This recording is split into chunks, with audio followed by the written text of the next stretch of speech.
The American Civil War, despite lasting only 4 years between 1861 and 1865, was one of the bloodiest conflicts of the modern era. With 620,000 American fatalities, it's still the most lethal war in United States history, beating out even World War II by over 200,000 U.S. deaths. In a conflict this brutal, you'll find thousands of stories of despair, hope, cruelty, and endurance. But the extraordinary tale of Private Jacob Miller started out in a way that many other stories end. He got shot directly through the forehead. Stick around for an almost unbelievable story of a normal man beating death itself and staging a stunning escape that would put some of the best war movies to shame. The first amazing fact in a story full of them is that Jacob Miller was already a decorated hero before the fateful gunshot that turned him into a legend. At age 23, he enlisted with the Union in Logansport, Indiana, and was quickly thrust into the heat of battle. He cut his teeth in a number of skirmishes with Company G of the Illinois Infantry and Company K of the 9th Indiana Regiment, first making a name for himself in 1863 during a battle at Vicksburg, Mississippi, where the Union troops were under the command of decorated General and later President Ulysses S. Grant. The battle, like many in the Civil War, was just one part of a long siege against a Southern stronghold on the Mississippi that Grant wanted to claim on behalf of the Union. The Mississippi River was a vital supply line, so keeping control of it was a make-or-break deal for Confederate forces in the area. The Union forces stationed near Vicksburg made a number of dangerous charges in hopes of claiming the city, and one particular charge of note was manned entirely by volunteers. One of those volunteers was Private Jacob Miller. In recognition of his bravery in battle, he was one of the many participants of what became known as the Charge of the Volunteer Storming Party to receive a Medal of Honor from President Abraham Lincoln. It's been recognized by many historians that the victory at Vicksburg was just as vital a part of the eventual Union victory as the Battle of Gettysburg, which happened in Pennsylvania around the same time. It looked like Private Jacob Miller was going to have a long and illustrious military career ahead of him. However, 3 months after Vicksburg, in September of 1863, the Battle of Chickamauga broke out in Georgia, and it changed the course of the promising soldier's life forever. During offensive operations from the Union Army of Cumberland, commanded by Major General William Rosecrans, they were attacked and blindsided by the Army of Tennessee, commanded by Confederate Major General Braxton Bragg. The Confederates outnumbered the Union soldiers by 5,000 men, and they were also fighting on familiar territory. Company K of the 9th Indiana Infantry was in attendance, which of course meant that Jacob Miller was on the battlefield. The situation quickly spiraled out of control, and the battle became a bloodbath, with the highest number of casualties since the Battle of Gettysburg, almost 4,000 dead and scores more injured. In the chaos of the battle, Private Miller was stationed close to his company commander, Captain McConnell, no doubt a high-profile target for any bold Confederate sniper. Miller would later speculate that the sniper was likely aiming at McConnell while he was standing right in front of him, but missed, instead sending a white-hot musket ball directly into Miller's forehead and dropping him to the ground like a lead weight. But by some minor miracle, despite the bullet passing all the way through Miller's skull and into his brain, he had survived. But there on the ground with a hole in his head covered in blood and unable to move, nobody could blame his fellow soldiers for assuming the worst. Miller would later recollect Captain McConnell telling the other troops that there was nothing that could be done for poor Miller, as he was already dead. After the battle, the news of Miller's death would eventually make it back to his family. Nobody on Earth was expecting him to come back from this, and that's what made the next series of events so incredibly remarkable. The fight was a devastating loss for the Union, and Miller, perhaps mercifully, lost consciousness as his compatriots retreated from the battlefield. Sometime later, when Miller regained consciousness, he was well behind the advancing Confederate line, considerably separated from anyone who would be able to or be willing to lend him a hand. The Confederates had likely assumed he was dead, just like his fellow soldiers. When Miller woke up, he was in a terrible state, as you'd probably expect from a man who'd been shot in the head by a sniper not so long ago. He recounted the first gruesome moments. "At last I became conscious and raised up in a sitting position. Then I began to feel my wound. I found my left eye out of its place and tried to place it back, but I had to move the crushed bone back as together as I could first. Then I got the eye in the proper place. I then bandaged the eye best I could with my bandana." Is anyone else feeling a little queasy after hearing that? But despite being in such a horrific condition, Private Miller's problems weren't over. They'd only just begun. Before he could get any medical attention, he needed to get back to his feet and escape the battlefield. Using his gun as a kind of walking stick, he was able to stealthily escape from the rear of the Confederate battle lines, walking among the enemies who'd have sooner finished him off than lend him a hand. He later remarked that he was covered in so much blood, it likely disguised the blue of his uniform, and stopped the Confederates from identifying him as a Yankee.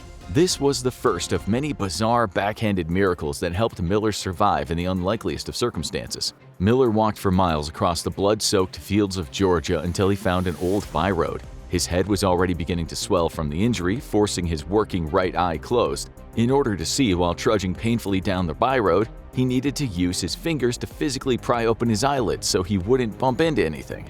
Eventually, after walking longer than anyone could have expected, Miller collapsed on the side of the road and fell unconscious. Once again, Miller's mysterious luck saved him, as a pair of Union standard bearers were passing down the byroad and found Miller, loaded him onto a stretcher, and took him to the nearest field hospital. Civil War field hospitals in Georgia following the devastating Battle of Chickamauga were nothing short of a nightmare. Thousands of injured troops, some on the edge of death, being attended to by a comparatively tiny group of overstretched doctors, nurses, and field medics. After some time waiting in a large tent with many other wounded soldiers, Miller was eventually attended to by a nurse who untied his bandana and placed a damp cloth over his wound before giving him a canteen full of water to tide him over.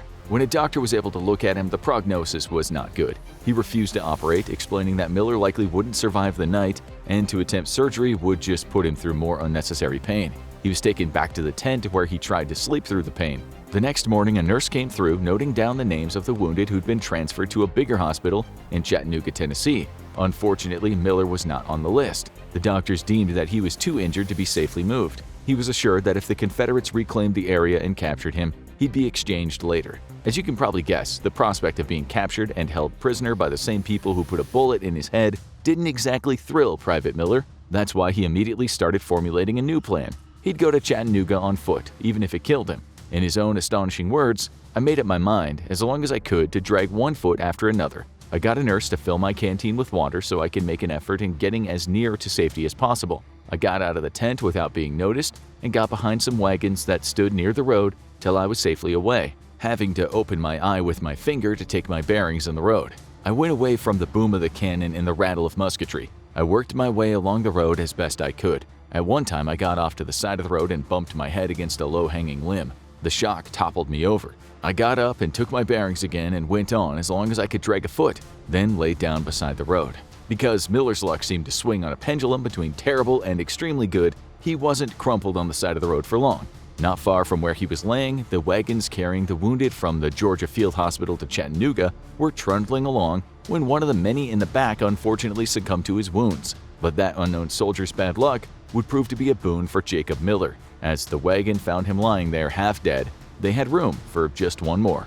The wagon took Miller to another harrowing scene in Chattanooga. In his own words, "I was lying with hundreds of other wounded on the floor, almost as thick as hogs in a stock car. Some were talking, some were groaning. I raised myself to a sitting position, got my canteen, and wet my head. While doing it, I heard a couple soldiers who were from my company. They could not believe it was me, as they said I was left for dead on the field. They came over to where I was and we visited together till an order came from all the wounded that could walk to start across the river on a pontoon bridge to a hospital. We were to be treated and taken to Nashville. I told the boys if they could lead me, I could walk that distance." With his small group of companions, they made the long and treacherous walk to Nashville, stopping at a bridge that was occupied by a long line of troops and artillery. When the troops and artillery had moved on, Miller and the others continued, stopping when they found the Company K Teamster, who gave them the first food that Miller had eaten in 2 days at this point. They rested with the Teamsters and stocked up on rations, giving Miller an opportunity to meet a surgeon. Thanks to this surgeon, his wound was mercifully washed and dressed for the first time since he was shot. But Jacob Miller's journey still wasn't over. He was put on a wagon traveling toward Bridgeport, Alabama, with every bump on the road causing considerable pain to his gaping head wound. His companions noticed his discomfort and got off the wagon with him to walk the rest of the way to Bridgeport. During this part of the trek, Miller had regained the ability to open his right eye without the use of his fingers. Thank heavens for small mercies. When the group arrived in Bridgeport, they took a train to Nashville. Miller lay in the carriage in a state of bone-deep exhaustion. Having undergone a journey so brutal over the previous few days, it'd taken everything out of him. But the one thing that wasn't taken out of him was the musket ball. The doctors in Nashville refused to operate, so he was transferred to a hospital in Louisville, Kentucky. His luck was starting to run out as the doctors here also refused to operate. Then he was transferred to a hospital in New Albany, Indiana, where, yep, you guessed it, the doctors refused to treat him again. For days, then weeks, then months, physicians across the Union played hot potato with Private Jacob Miller and the festering bullet in his head. After 9 months of hell, Being refused treatment by military doctors who feared that any surgery would kill him, Jacob Miller was furloughed back to Logansport, where he was first enlisted. There, local physicians Dr. Fitch and Dr. Coleman gave Miller some relief. They were able to surgically remove the musket ball that had been blasted through his skull almost a year earlier without killing him. In one particularly haunting detail, when the musket ball was removed, some reports suggested that the two doctors could see Miller's brain pulsating underneath. Once he'd stabilized following his surgery, Miller was sent back to the military hospital in the town of Madison, Indiana, where he rested and recovered until his enlistment expired. Despite everything working against him, Private Jacob Miller had survived the American Civil War. The first 17 years after the war were not easy for Miller, even after the worst of the shrapnel in his head had been removed. Like a lot of veterans, he found it difficult to reintegrate back to civilian life, a problem made even worse for him by his new, rather unique disability. He was blind in his left eye, and because of the lack of medical knowledge about brain surgery and facial reconstruction at the time, the bullet hole was left open in Miller's forehead, requiring daily cleaning to prevent its infection from reaching dangerous levels. The massive head trauma unsurprisingly also had lingering effects on the wounded soldier's health. He dealt with episodes of stupor and delirium, which some reports say caused him to wander around aimlessly at times, not entirely sure what was going on around him.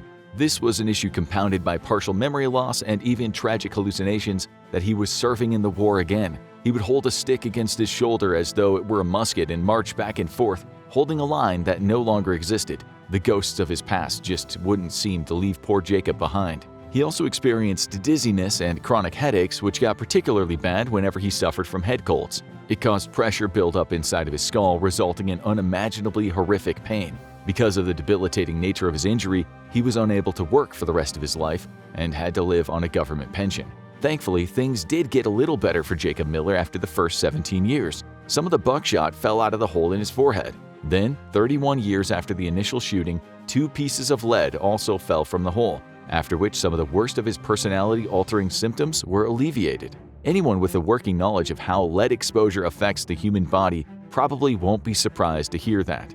Despite suffering from chronic pain for the rest of his life, Jacob Miller became an active member of the veterans community. He joined a forebearer of the American Legion called the Grand Army of the Republic, where his fellow vets gave him the nickname Center Shot. We'll give you 3 guesses as to why.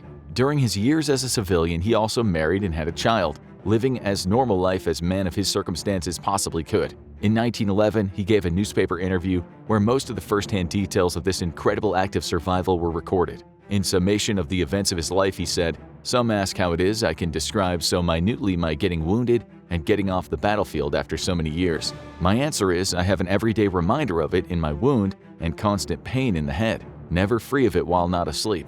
The whole scene is imprinted on my brain as with a steel engraving. I haven't written this to complain of anyone being in fault for my misfortune and suffering all these years. The government is good to me and gives me $40 per month pension." Jacob Miller, after living an almost impossible life worthy of the history books, passed away at the ripe old age of 88 on January 13, 1917, leaving behind a legacy that will never be forgotten. For more stories about the brutality of war, watch How They Finally Caught the Nazi Butcher, or have a look at this video instead.